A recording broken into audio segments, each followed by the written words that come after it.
Lima tuan. Okay, so basically saya fikir macam ni tuan. Saya fikir Okay. dia ada beberapa kaedah untuk menjual Ailio. Okay.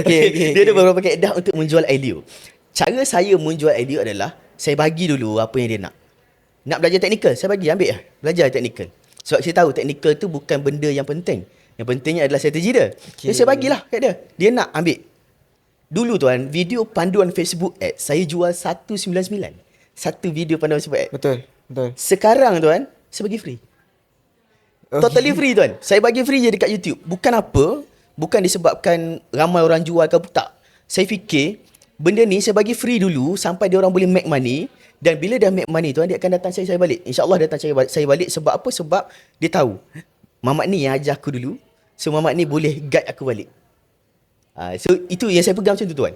Lagipun basically saya lupa nama siapa, tapi ada Mak Saleh ni tuan, dia cakap ayat dia lebih kurang sell the dream and execution. Lepas tu buat sama-sama pula.